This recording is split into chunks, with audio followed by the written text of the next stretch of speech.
దేవునికి అన్నగారికి తెలియజేస్తున్నాను. మరి ఈరోజు మనము చదవబడిన ఉత్తర పవిత్రంగాను 66వ అధ్యాయము చదివిన ప్రతి లేఖనాన్ని మనము సుదీర్ఘంగా ఆలోచించినట్లయితే చాలా విషయాలు దావీదు మహారాజు గారు చాలా క్లుప్తంగా రాయించారు. ఇప్పటివరకు అయితే దావీదు మహారాజు గారు మొదటి అధ్యాయం నుంచి 64 అధ్యాయంల వరకు తన పడ్డ కష్టాన్ని, తన పడ్డ వేదనని, తనకు కావాల్సిన ఆదరణ కొరకు దేవుడు ఎంతగానో గోజారండి. అంత ఇంత కాదు, చాలా చాలా గోజారుడు, విజ్ఞాపన చేసిండు, స్తుతియాగం చేసిండు, కన్నీళ్ళు మహాసముద్రం ఏర్లై పారినది చాలాసార్లు మనము వినుకుంటూ వచ్చామండి. ఆయన పడ్డ కష్టం మామూలు కాదు. ఆయన చాలా అంటే ఒకటి కాదు, రెండు కాదు, ఆయన ఎక్కడో ఉన్న దావీదు మహారాజు గారిని, ఒక గొర్రెలు కాల్చుకున్న దావీదు మహారాజు గారిని తీసుకొచ్చి సింహాసనం మీద కూర్చున్నప్పుడు ఆయన పడ్డ కష్టము చాలా గుర్తు చేసుకుంటూ ఈ యొక్క 65, 66 అధ్యాయంలో ఏం చేస్తున్నాడే? కృతజ్ఞత స్తుతులు చెల్లిస్తున్నాడండి.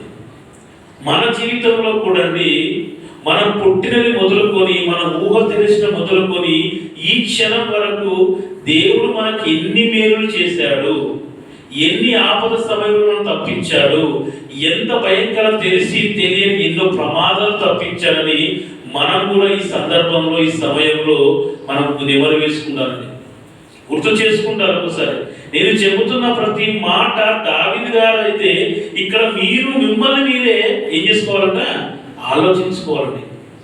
దావీదు గారికి ఎలా అయితే ఆలోచించుకుంటున్నాడో మీరు కూడా ఇక్కడ కూర్చున్న ప్రతి ఒక్కరు, స్త్రీలైనా పురుషులైనా అందరూ కూడా ఏం చేయాలంటే ఒకసారి మీరు ఏం చేయాలంటే ఫ్లాష్ బ్యాక్ వెళ్ళిపోవాలి. ఒక్కసారి మీకు ఊహ తెలిసినప్పటి నుండి ఎన్ని నేను మీ జీవితంలో మేలులు చేశాడు, ఎన్ని అపాయాలు తప్పించాడు, ఎన్ని పరిస్థితుల నుంచి మనం దాటుకుంటూ తీసుకొచ్చాడు, ఒకప్పుడు తిండి లేని పరిస్థితుల నుంచి ఈరోజు ఏ స్థాయి తీసుకొచ్చాడు.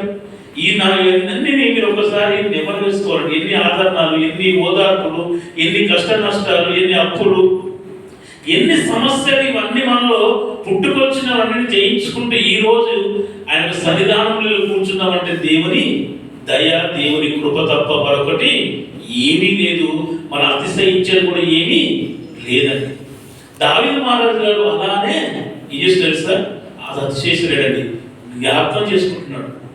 తన రాజైన తర్వాత ఎక్కడో చూసుకున్నారు దావీదు మహారాజు గారు గొర్రెలు కాల్చుకున్న తీసుకొచ్చి నాకు సింహాసనం కావాలని దావీదు అడగలేదు. అసలు ఎవరు మనకు ప్రవక్త వచ్చి అభిషేకిస్తున్నప్పుడు ఎంతమంది కుమారులు అయ్యారంటే 10 మంది తీసుకొచ్చిన తర్వాత ఇతనా అన్నప్పుడు ఇతను ఎవరు కాదన్నప్పుడు దేవుడు చెప్పినప్పుడు ఇంకెవరైనా కలిగి ఉన్నారా అన్నప్పుడు అయ్యా ఒకడు ఉన్నాడయ్యా, ఎక్కడో గొర్రెలు కాల్చుకున్న వాడు అక్కడ ఉన్నాడని అతను పిలిపించాడు. అతన్ని అభిషేకించి ఈయన నాకు పేరిన కుమారుడు, ఇతను అభిషేకించమని ప్రవక్త గారు చెప్తున్నాడు. అంటే అంత ఇంటిలో కూడా గౌరవం లేదు, ఇంటిలో కూడా విలువ లేని దావీదు మహారాజుని తీసుకొచ్చి సింహాసనం తీసుకొచ్చినప్పుడు ఆయన ఏం చేసుకుంటున్నాడే? జ్ఞాపకం చేసుకుంటున్నాడు. అయ్యా తండ్రి, నేను ఎక్కడో గొర్రెలు కాల్చుకున్నావని ఈ రోజు నన్ను ఒక రాజుగా చేసావయ్యా అని ఏం చేస్తున్నాడు? కృతజ్ఞత స్తుతులు చెల్లిస్తున్నాడు. మన జీవితంలో కూడా, నా జీవితంలో కూడా మనందరినీ కూడా కృతజ్ఞత స్తుతులు చెల్లించ బద్ధులమై ఉన్నామండి. మన కృతజ్ఞత స్తుతులు చెల్లించకపోతే అది చాలా దేవునికి మనకు అవమానం అండి. ఎందుకంటే చిన్న మంచినీళ్ళు ఇస్తేనే మనం ఏం చెప్తాము? థ్యాంక్స్ అని చెప్తాము. చిన్ని మంచినీళ్ళు ఇస్తారు. ఎండగొల్లిన వారు చిన్న మంచినీళ్ళు ఇస్తే, ఆకలైన వారికి కొద్దిగా చల్లని వేడి అన్నం పెట్టకుండా రాత్రి అన్నం చెప్పదు, సదరి అన్నం పెట్టినా అది కడపైన కూడా తిన్నవాడు అతను ఏం చెప్తారు సార్? చాలా థ్యాంక్స్ అమ్మా, కడుపుంటా నాకు ఆహారం పెట్టేవని దీవించిపోతాడు.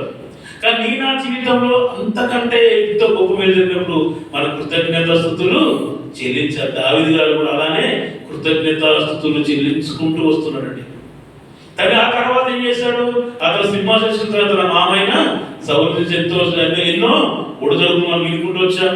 తన గర్భంలో పుట్టిన కుమారుడు నుంచి ఎన్నో శక్తి ఎన్ని ఆపదలు పంచుకొచ్చినా 64, 65 వరకు మనం వినుకుంటూ వచ్చాము. అవన్నీ ఒకసారి గుర్తు చేసుకుని ఒకసారి అని నా దేవా నన్ను ఇలా చేయవచ్చుదయ్యా, నా ప్రాణ స్నేహితులు నన్ను వెన్నుపోటు పొడిచాడయ్యా, నా కడుపులో కుమారుడు నన్ను చంపాలని చూస్తున్నాడయ్యా, నా శత్రువులు ఇస్తున్నాయా అని నన్ను పరిగెట్టుకుంటూ పొలాల పట్టి పరిగెట్టుకుంటూ వెళ్ళిపోయిన సందర్భాలన్నీ గుర్తు చేసుకుంటూ అని ఏం చెప్తున్నారంటే దేవునికి కృతజ్ఞత చెల్లిస్తాను. అందరూ ప్రతి దాంట్లో నన్ను రక్షించుకుంటూ కాపాడుకుంటూ నా శత్రు భయం నుండి నన్ను తప్పించుకుంటూ ఇక్కడ దాకా నన్ను తీసుకొచ్చావని ఒకసారి 64 మొత్తము జ్ఞాపకం చేసుకుంటున్నాడు. మన జీవితంలో కూడా మనం కూడా జ్ఞాపకం చేసుకోవాలి. ఏదో ఈరోజు వచ్చాము, అన్ని రకాల బాగున్నాము, 3 పూటలు తింటున్నాం అని మనం గర్వించ కూడా తగ్గదండి. ఎందుకంటే మనం ఒక్కసారి పడిపోయిన స్థితి ఎప్పటికీ మనం జ్ఞాపకం చేసుకోవాలి. ఎప్పుడు నిమర వేసుకుంటారు, ఎక్కడ పడిపోయిన ఏ స్థితికి మనం వచ్చామని మనం కూడా జ్ఞాపకం చేసుకుంటూ మన ప్రయాణాన్ని ముందుకు సాగించాలండి. సాగించకపోతే ఇప్పుడు మన ఇప్పుడు నేను చూడు అని అనుకుంటే అది మళ్ళీ ఏమొస్తుంది సార్? గర్వం వస్తుంది. గర్వం అయితే కనుక నాశనానికి ముందు గర్వం నడుస్తుందండి. అంటే నీలో గర్వం వచ్చిందంటే నువ్వు నడుస్తున్నావంటే నీకు నాశనము పొంచి ఉందని మనము గుర్తు చేసుకోవాలి. కానీ దావీదు మహారాజు గారు రాజుగా ఉన్నప్పుడు ఏ రోజు కూడా ఆయన గర్వించదు, ఏ మాత్రం గర్వించదండి. ఏ ఒకవేళ గర్వించిన క్రీస్తు నామంనే దేవుని నామాన్ని గర్వించడు తప్ప గత బుధవారం చర్చించుకున్న వాక్యం క్రీస్తునందరినీ అతిశయించబడుతున్నారు, దేవుని అందరినీ అతిశయపడాలి, దేవుని అందరినీ ప్రాధాన్యపడాలన్న విధంగా దావీదు మహారాజు గారు ఆ విధంగా తన భక్తి జీవితాన్ని కొనసాగిస్తున్నాడండి. చూడండి, అలా సర్వలోక నివాసులారా ఏమంటారు? సర్వలోక నివాసులు. సర్వలోకం ఏంటి? లోకాలు ఏమి? 7 లోకాలు కాదండి, ఉన్నాయి మనకు 3 లోకాలు. ఒకటి పరలోకము, భూలోకము, పాతాళలోకం. ఈ 3 లోకాల సర్వలోక జనులారా అంటే ఇక్కడ ఈ 3 లోకాలు కలిగిన ప్రతి ఒక్కరు కూడా ఏం చేయాలంట? సర్వలోక నివాసులారా దేవుని గురించి సంతోష గీతము పాడు. ఎందుకు పాడమనంటే మన కష్టం వచ్చినప్పుడు, మన బాధ వచ్చినప్పుడు పాటలు పాడాలని కూడా కీర్తన గ్రంథంగా మనకు దావీదు మహారాజు గారు మనకు నేర్పించారు. ఆపద సమయం వచ్చిందా మీరు ప్రార్థన చేయండి, ఇలా పరిస్థితి వచ్చిందా మీరు పాటలు పాడండి. తన జీవితాన్ని ఒకసారి తిని 66వ అధ్యాయము దాన్ని రిపీట్ చేస్తున్నాడు. తన యొక్క ఫ్లాష్ బ్యాక్ అంతా, తన యొక్క గడిచిన కాలం అంతా ముందుకు తీసుకొచ్చుకుంటూ ఆయన ఏం చేస్తున్నాడంటే మనం గుర్తు చేస్తున్నాడు. కానీ మన జీవితంలో కూడా ప్రతిదీ కూడా మనం గుర్తు చేసుకోవాలి. ఎక్కడ ఏ స్థితిలో మనం ఉన్నాం, ఏ స్థితికి వచ్చాము, మన పడిపోయిన స్థితి ఏంటి, లేచిన స్థితి ఏంటి, నిలిచిన స్థితి ఏంటి, ఇప్పుడు పోతున్న స్థితి ఏంటి, ఇవన్నీ స్థితుల కారణం ఏంటి, దేవుడు నిర్లక్ష్యించాడు, ఎలా కాపాడాడు, ఎలా ముందు తీసుకెళ్ళాలని ప్రతి point to point, pin to pin దావీదు మహారాజు గారు జ్ఞాపకం చేసుకుంటున్నాడు. ఈ సందర్భంలో మనం కూడా జ్ఞాపకం చేసుకోవాలని పరిశుద్ధాత్మ ప్రేరేపకంగా ఆయన మనకు గుర్తు చేస్తున్నాడు. ఏమంటాడు? సర్వలోక నివాసులారా దేవుని గురించి సంతోష గీతం పాడుడి, ఆయన నామ ప్రభావమును కీర్తించుడి. ఆయన నామ ప్రభావమును కీర్తించుడి నాయన. ఎందుకంటే మన పాటల ద్వారా కీర్తించాలి. పాటలు పాడమంటే నిలిచిన వారు కాదు, మనం కూడా పాటలు పాడాలి. అది పాట రాగం సరిగా రాకపోయినా, ట్యూన్ సరిగా కలగకపోయినా మనం కూడా మన జీవఫలముల చేత దేవుని స్తుతించాలి, ఘనపరచాలి. ఆయన ఏంటంటే ఆయన స్తుతులకు, మహిమలకు, ఘనత, ప్రభావం ఆయనకి కలగాలి. కనుక మన ఏదొచ్చినా దావీదు మన చాలా మంది మోషే గారు నత్తివారైనప్పటికీ, మాట స్వరం సరిగా రానప్పుడు కూడా ఆయన ఎంతగానో ఆయన స్తుతించాడు. మనం కూడా నా రాగం సరిగా లేదు, నా పాట సరిగా లేదని మనం మౌనంగా ఉండేలా నువ్వు కృతజ్ఞతాస్తుతులు చెల్లించవలసిన వారిగా ఉండలేకపోతున్నావు. ఎందుకు? అందరు సింగర్లు అయితే ఇలా అని దావీదు మహారాజు సింగర్ అనుకుంటారా? ఆయన సింగరే, కానీ ఆయన సింగరే. మన సింగర్. మనం కూడా పాట పాడాలి, మన జీవఫలం చేత దేవుడిని కనపరచాలి. అన్నగారు వాట్సాప్ లో పెడుతున్న పాటలు తెలియవచ్చు, చూసుకుంటూ మనం వచ్చిన ప్రత్యేక వారు మనం కూడా పాడే ప్రయత్నం చేయాలి. ఆయన మన జీవఫలం చేత దేవుడిని కీర్తించుడని దావీదు మహారాజు మనకు గుర్తు చేస్తున్నాడు. ఏమంటాడు? సర్వలోక నివాసులారా దేవుని గురించి సంతోష గీతము పాడుడి, ఆయన ప్రభావం, ఆయన నామ ప్రభావమును కీర్తించుడి. ఆయన నామ ప్రభావం ఎంత గొప్పవాడు, ఆయన చేసిన మేలు ఎన్ని అని ఆయన నామాన్ని మనం గుర్తు చేసుకుంటూ ఆయన నామాన్ని పాట రూపంగా కవులు తను చేశారంటే ఆయన చేసిన క్రియలన్నీ దావీదు మహారాజు గారు తన పాట రూపంగా మలుచుకొని పాట రూపంగా పాడుతున్నాడండి. మనం కూడా ప్రతిసారి పాట మన పాట ప్రయత్నము మనం చేయాలి. చేసినప్పుడు దేవునికి మనము కృతజ్ఞతాస్తుతులు చెల్లించవలసిన వారిగా మనం ఉంటాము. దేవుని కూడా ఆనందంగా ఉంటుందండి. ఈ రోజు మనం ఫర్ ఎగ్జాంపుల్ సహాయం చేసినప్పుడు దానికి థ్యాంక్స్ చెప్పకపోయినా మనకు ఏమనిపిస్తుంది సార్, అది మీకు ఇంతగానో సహాయం చేసినప్పుడు ఒక థ్యాంక్స్ కూడా చెప్పలేకపోయాడని మరొక సహాయం చేయడానికి కాలం ముందుకు వస్తుందండి. ఏం ముందుకు రాదు. వీరికి ఏమంటారు సార్, విశ్వాస ఘాతకుడు అని. వీడి విశ్వాసము లేదు, అవసరానికి వాడుకున్న తర్వాత విడిచిపెట్టే రకం కనుక వీడు చాలా మూర్ఖుడు అని మన మీద ఒక స్టాంప్ వేసి సమాజంలో వదిలిస్తామండి. అలా మన జీవితంలో ఉండదు. ప్రతి పాయింట్ కూడా దేవునికి మనము కృతజ్ఞతాస్తుతులు చెల్లించాలని దావీదు మహారాజు గారు మనకు గుర్తు చేస్తున్నారండి. చూడండి, ఆయనకు ప్రభావము ఆరోపించు, ఆయనకు స్తోత్రించుడి, ఇలాగూ దేవునికి స్తోత్రము చెల్లించాలి అంటే మనకి ఎలా చెయ్యాలో మనకు తెలియదు కనుక దావీదు మహారాజు మనకు నేర్పిస్తున్నాడు. మీరు కూడా ప్రతి క్రియలోనూ, అది సుఖంలోనైనా దుఃఖంలోనైనా ప్రతి విషయంలోనూ మీరు కృతజ్ఞతాస్తుతులు మీరు చెల్లించాలి. ఆపద వచ్చిన కృతజ్ఞత చెల్లించాలి, బాధ వచ్చిన ఆయన థ్యాంక్స్ చెప్పాలి, కన్నీరు వచ్చిన ఆయన కూడా థ్యాంక్స్ చెప్పాలని ఆయన ఏం చెప్తున్నాడు, గుర్తు చేస్తున్నాడా. నీ కార్యములు ఎంతో భీకరమైనదని చాలా గొప్పైన పనికి మాలిన నేను ఒక గొర్రెలు కాచుకున్న నేను గొర్రెల కాపాడని నన్ను రాజుగా తీసుకొచ్చావయ్యా, నన్ను ఇంతగానో ఇక్కడ తీసుకొచ్చావు, ఎన్నో శత్రువుల నుంచి నన్ను కాపాడవయ్యా అని. నీకు ఆయన కార్యములు చాలా చిన్నవండి. మన జీవితంలో ఇచ్చిన కార్యములు చిన్నయా. మనం ఈ రోజు బ్రతికి బట్ట కట్టి ఇక్కడ నిల్చున్నామంటే ఆయన దయ. ఈ రోజు కొన్ని వందల కోట్లు ఉన్న వాళ్ళు, లక్షల కోట్లు ఉన్న వాళ్ళు హాస్పిటల్లో మురుగుచు చనిపోయారండి. కరోనా కాలంలో వందల కోట్లు ఖర్చు పెట్టిన కూడా బతకని జీవితాలు ఎన్నో నీలగాలిపోయాయి. మన ఆయన దయ కాదా మనకు, ఆయన కార్యం ఉపయోగం కాదా. ఇందులో కరోనా వచ్చి చాలా మంది పాజిటివ్ వచ్చి కూడా బతికి బట్ట కట్టి ఈ రోజు నిల్చున్నామంటే ఆయనకు కార్యం గొప్పది కాదా. డాక్టర్స్ సైతం కూడా తన మధ్యలో వైరలైంది, తన కూతురికి తన భార్యకు వీడిగా కారణం వచ్చిన తర్వాత బాయ్ చెప్పుకుంటూ వెళ్ళిపోయి అక్కడ చనిపోయాడు డాక్టర్ గారు. నాకు తెలియదా, ఆయన నాకు రాలేదా, నాకు పాజిటివ్ వచ్చింది, ఆయన దేవుడు బ్రతికించలేడా. నాకు పాజిటివ్ వచ్చినప్పుడు నేను రూమ్ లో పడుకుంటున్నాను, మా వాళ్ళకు రూమ్ లో పడుకుంటూ ఏడుపు ఉంటాడో పోతాడో భయంతో చేసిన దేవుని బ్రతికించలేదా, మిమ్మల్ని బ్రతికించలేదు. ఆయన కార్యాలు చాలా గొప్పవి. ఓన్లీ రోగాలే కాదు, ప్రతి విషయంలో కూడా ఆయన్ని కాపాడుకుంటున్నాడు. కొనుకక నిద్రపోక నిరంతరం కోడి తన పిల్లల్ని ఏ విధంగా కాపాడుకుంటుందో మనల్ని ఆ విధంగా కాపాడుకుంటూ వస్తున్నాడు తండ్రి. ఆయన మన కృతజ్ఞతాస్తుతులు చెల్లించవలసిన భద్రం కాదా అండి. అంత భయంకరమని. కానీ దావీదు మహారాజు మనకు ఆ లోపం మనలో ఉందేమో అని మరొకసారి దావీదు మహారాజు మనకు గుర్తు చేస్తున్నాడు. చూడండి, నీ బలాతిశయమును బట్టి నీ శత్రువులు లొంగి నీ యొద్దకు వచ్చేదారు. ఎంతమంది నీ నా జీవితంలో నీకు శత్రువులు ఉన్నవారు, నేను చంపాలనుకున్నవారు, నేను ఏం చేస్తున్నవారు తిరిగి నీకు నీ దగ్గర రాలేదండి. అలాంటి దావీదు మహారాజు గారి శత్రువు చాలా తక్కువనండి. తన మామైన సౌలు గారే తను చంపాలని ఎంతో ప్రయత్నం చేశారు. తన కుమారుడు చంపాలని ప్రయత్నం చేశారు. తన ప్రాణ స్నేహితుడు ఆయన కూడా చంపాలని ప్రయత్నం చేశారు. ఏ ఒక్కరు దావీదు మహారాజు గారు విడిచిపెట్టాలనుకున్నారండి. ఏ అవకాశం దొరికితే దావీదు మహారాజును చంపాలని ఎన్నో పన్నాగాలు చేశారు, ఎన్నో మాటలు చెప్పారు, లేనిపోని మాటలను కల్పించి ప్రజల్లో ఆయనని ఆయన పేరు ప్రఖ్యాత లేకుండా చేయాలని ఎన్నో ప్రయత్నం చేశారు. ఆయనకున్న బలగానంతా అవసరం చేసుకున్నాడు. ఈయన కూడా సైన్యం మొత్తం కూడా తీసుకున్నారు. ఎందుకు సైన్యం వెళ్ళిపోయారు, దావీదు మహారాజు లేనిపోని మాటలు చెప్పేసి సైన్యం అంతా తీసుకున్నారు. అయినా దావీదు మహారాజు భయపడ్డారు. యెహోవా నాకు తోడుగా ఉండని ఎన్నో ఆయన పాటలు పాడుచు స్తుతిస్తూ ముందుకు వెళ్ళాడండి. మనం కూడా మన జీవితంలో అలాంటి సంకటం వచ్చినా రాకపోయినా వస్తున్నప్పటికీ మనము కృతజ్ఞతాస్తుతులు చెల్లించవలసిన వారమే ఉన్నామండి. సర్వలోకము నీకు నమస్కరించి నిన్ను కీర్తించును, నీ నామమును బట్టి నిన్ను కీర్తించును. దేవుని ఆశ్చర్య కార్యములను చూడరండి, నరుడు ఎడల ఆయన జరిగించు కార్యములను చూడగాని భీకరుడై ఉన్నాడు.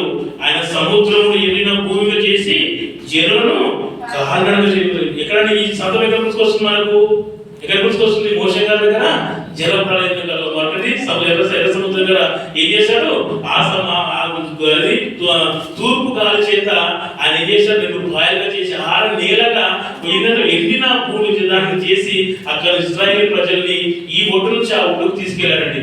తీసుకెళ్లిన తర్వాత వాళ్ళు దాటిన తర్వాత వాళ్ళు కృతజ్ఞత కలిగి ఉన్నారండి. తర్వాత వాళ్ళు ఏం చేసి దేవుణ్ణి మరిచి ఒక దూడ చేసుకుని మొక్కి వాళ్ళు దేవుడు చేసిన కార్యక్రమాలను మర్చిపోయిన అవిశ్వాసం అండి. అలాంటి వారు దేవుని మర్చిపోయి వాళ్ళు దేవుడు చేశారు, దేవుడు మర్చిపోయారు. కానీ దావీదు మన జీవితంలో కూడా మన సముద్రంలో ఎన్నో కష్ట నష్టాలు వచ్చి మనం దాటుకొచ్చి దేవుని మన కృతజ్ఞతాస్తుతులు చెల్లించాలని దావీదు మరొకసారి గుర్తు చేసుకున్నాడు. ఆయన పరాక్రమం వలన నిత్యము ఏలుచున్నాడు, అన్యజనుల మీద తన దృష్టి ఉంచి ఉన్నాడు. ద్రోహులు తాము ఎంచుకోవడం తగదు. ద్రోహులు వేసిన నేనే మొత్తం నేనే చేశాను, మొత్తం నాదే, మొత్తం నేనే వాళ్ళు వేసుకున్నాడు. నేను అన్నవాడు వాడు ఏమంటే వాడు శత్రువు అండి. నేను అన్నవాళ్ళు ఎవరు? ద్రోహులు వాళ్ళు. అంటే ప్రతి దానికి దేవుడికే చెప్పాల్సిన వాళ్ళు సాత్వికుడు. వాళ్ళ ప్రతి దానికి నేనే నేనే నేనే నేనే అన్నవాడు వాళ్ళు ద్రోహం. వాళ్ళు హెచ్చించుకుంటున్నాడు. ప్రతి దాన్ని కూడా హెచ్చించుకో. ఈ కార్యవేషన్ నేనే, ఈ చీరలేసింది నేనే, ఈ ఊడ్చింది నేనే, ఈ కలిగింది నేనే, ఈ చేసింది నేనే, ఇవన్నీ వాళ్ళు ద్రోహులు. ఇవన్నీ ఎవరు చేసిన దేవుడి కార్యక్రమం చేసిన వాళ్ళు ఆ దేవుడికి శుభ్రం చెల్లించే వాళ్ళు సాత్వికులు అనుకుంటారు. అలా చూసినట్లయితే దావీదు మహారాజు గారు ఎన్నో చెప్పుకుంటూ 95వ కీర్తనలో చూడండి. 95వ కీర్తనలో కూడా మనము తన సన్నిధానం ఎలా సూచించాలి, ఎలా కూడాలని ఇదే చెప్తున్నారంటే రండి. మొదటి నుంచి 95 రండి యెహోవాను గురించి ఉత్సాహమైన చేయుదుము, మన రక్షణ దుర్గం బట్టి సంతోషగానము చేయుదుము. కృతజ్ఞతాస్తుతులు ఆయన సన్నిధికి వచ్చి మనకి ఈరోజు సన్నిధానం మనం వచ్చినప్పుడు మనం ఏం చేయాలంటే ప్రతి ఆదివారం, ప్రతి బుధవారం, ప్రతి వేస్తారం, ప్రతి శుక్రవారం ఆయన సన్నిధానం మనం వచ్చి ఏం చేయాలంటే రండి ఏమంటాడు? ఆ యెహోవా గురించి ఉత్సాహతని చేయుదుము, మన రక్షణ దుర్గం బట్టి సంతోషగానము చేయుదుము. కృతజ్ఞతాస్తుతులు ఆయన సన్నిధికి వచ్చేది.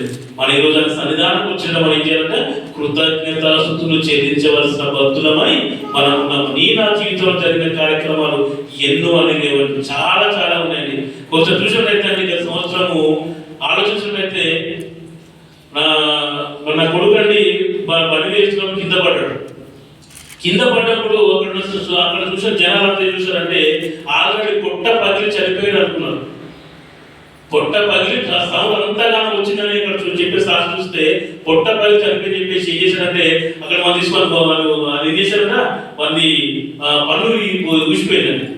అక్కడ చూసి చాలా ఆశ్చర్యపోయారు. దేవుడు దైవాలు ఏం చేశారంటే నా కుమారుడికి లోపల నా కొవ్వు కానీ లోపల మాంసం కలవాన్ని ఎలాంటి అపాయం కలగకుండా వాడిని దేవుడు సంరక్షించి దేవుడు రక్షించాడు.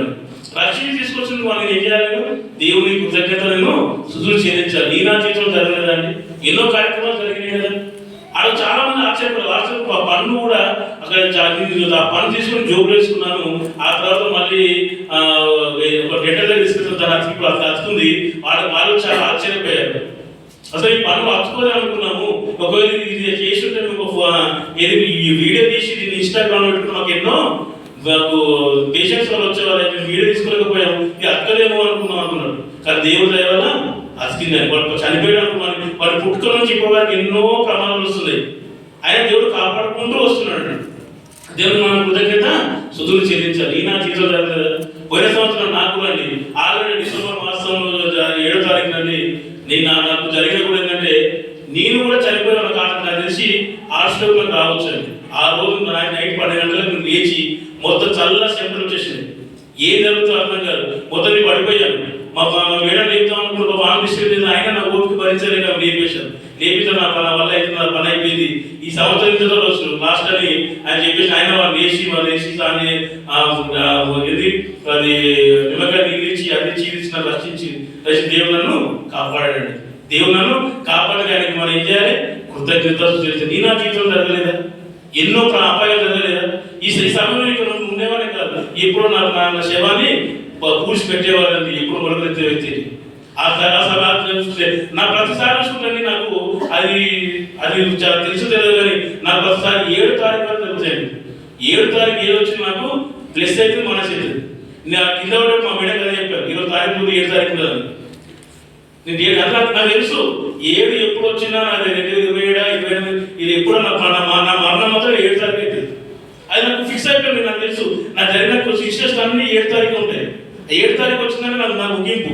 బైబిల్ 7 సంపూర్ణంగా నాకు 7 ఎప్పుడు వచ్చినా నాకు 7 17 7 వచ్చిందంటే ఈ రోజు నాకు ఏదో జరుగుతుంది, కానీ అది ఖచ్చితంగా జరుగుతున్నది. కానీ ఎందుకంటే దేవుడు మనకి ఎన్నో 7 నాకు దాటిపోయింది, ఎన్నో 17 దాటిపోయింది, ఎన్నో 30 ఇప్పుడు 37 సంవత్సరాలు దాటిపోయింది. ఈ 37 సంవత్సరాలు కంప్లీట్ అయిన తర్వాత టెన్షనే.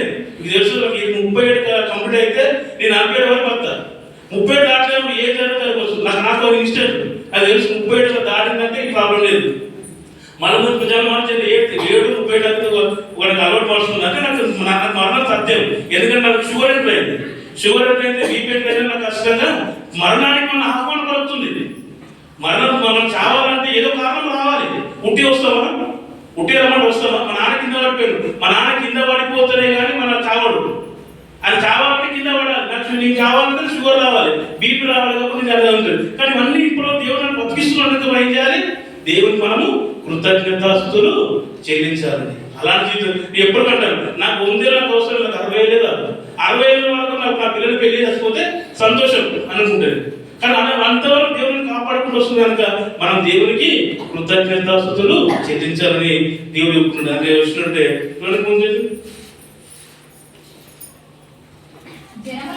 జనములారా మా దేవుని సన్నిధికి సన్నతించుడి, గొప్ప స్వరముతో ఉండండి, గొప్ప స్వరంతో ఆయన కీర్తిని వివరించుడి. జీవప్రాప్తులకు మమ్మల్ని కలిగేవాడు ఆయనే, ఆయన మా పాదమును కదలియడు. దేవా నీవు మమ్మల్ని పరిశీలించి ఉన్నావు. దేవా మనం పరిశీలించి ఉన్నాడు. మనం చేసిన ప్రతి కార్యక్రమాలు, మనం చేసిన ప్రతి పనులు, మనం చేసిన దేవుని వ్యతిరేక కార్యక్రమాలు అన్నిటిని కూడా మనం పరిశీలిస్తున్నాడు. దేవుడు గుర్తుంచుకోవాలి. మన పైన నిఘా ఉంటుంది, మన పైన సీసీ కెమెరా ఉంటుంది. దేవుని యొక్క దూతలు మన పైన పరిశీలిస్తుంటాయి, పరీక్షిస్తుంటాయి. కాబట్టి ఆ పరిశీలనలో మనం కూడా నెగ్గి దేవునికి స్తుతించే వాళ్ళు ఉన్నారు. మన ప్రయత్నం అంతా సక్సెస్ కావాలంటే మన ప్రార్థన కూడా దేవునికి అవసరం అండి. ఎవరి ప్రార్థన వింటాడు దేవుడు? నిజానికి ఎవరి ప్రార్థన వింటాడు ఒకసారి వినిపించుకుంటే అదే అధ్యాయం 10 చూడండి. నా హృదయంలో నేను పాపము చేసిన లక్ష్యం చేసేటలా ప్రభువు నా మనవి వినకపోను. ఒకవేళ నీ హృదయంలో పైకి నేను చాలా గొప్పగా కనిపిస్తున్నా, పైకి మంచి మాటలు చెప్తున్నా, నా హృదయం అనేది నాకు చెబుతుందండి. ఒకరు గుర్తుపెట్టుకోండి, మీరు పరలోకానికి పోతారో పోరో ఎవరు చెప్పాల్సిన అవసరము ఎంత మాత్రము లేదు. ఎవరు చెప్తారంటే నెంబర్ 1 బైబిల్ చెప్తుంది. ఆ బైబిల్ ఏ రకంగా చెప్తుందంటే ఆ బైబిల్లో ఉన్న కార్యక్రమాలు, భక్తులు చేసిన క్రియలు, భక్తులు చేసిన పనులు మనం ఎప్పుడైతే మనం చేస్తామో మన హృదయము ఆటోమేటిక్ మనం చెప్తుంది నేను కూడా పరలోకానికి వెళ్తానని. నీ హృదయం ఎప్పుడో చెప్తుందో నువ్వు ఖచ్చితంగా పరలోకం వెళ్తావు. భక్తుల జీవితాన్ని మనం ముందు పెట్టుకొని మన హృదయం ముందు పెట్టుకుంటే నువ్వు పరలోకం పోవని ఎప్పుడైతే నీ హృదయం ధృవీకరించిందో నువ్వు పరలోకానికి వెళ్ళవు. ఎవరు పోపు కానీ, బిషప్ కానీ, ఎవరు కానీ వాళ్ళకి ఎవరు చెప్పినా పరలోకం మనం పోవు. కానీ మన భక్తుల జీవితాన్ని వాళ్ళ పడ్డ కష్టాలు, వాళ్ళ ప్రయాణాలు ముందు పెట్టుకొని మన హృదయం ముందు పెట్టుకుంటే మన పరలోకం పోతామో పోమో 100-200% తెలిసిపోతుంది. ఏమన్నాడు?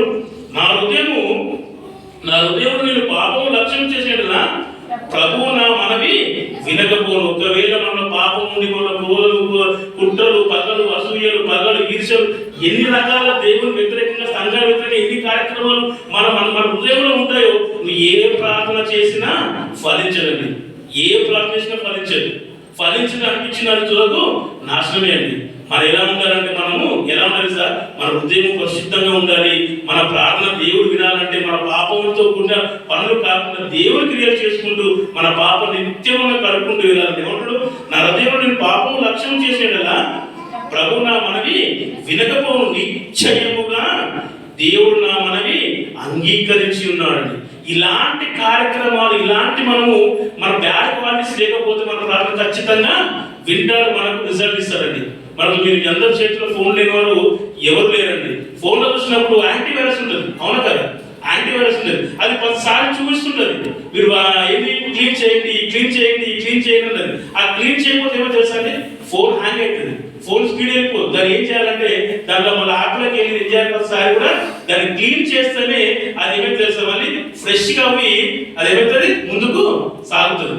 మన లైఫ్ లో కూడా మన నా జీవితంలో కూడా మన ఎన్నో మన మానవులము, తర్వాత మనకు బలహీనతలు ఉంటాయి. ఈ బలహీనతల నుంచి మనము ప్రతి నిత్యము యేసుక్రీస్తు యొక్క రక్తంలో ఆయన శరీర రక్తంలో మనము ప్రతి మనం కడుక్కుంటూ శుద్ధీకరించుకుంటూ మనము ముందుకు వెళ్ళాలి. మన పాప రోజు యాంటీబయాటిక్స్ ఎలా అయితే క్లీన్ అవుతుందో మన పాపాలు కూడా మనము ప్రతిరోజు ఉదయాన్ని లేవగానే రాత్రి పడుకున్న ముందు మనం ఖచ్చితంగా ప్రార్థన చేసుకోవాలని దావీదు మహారాజు గారు గుర్తు చేస్తున్నాడు. ఆయన కృతజ్ఞతాస్తుతులు చెల్లించాలని గుర్తు చేస్తున్నాడు.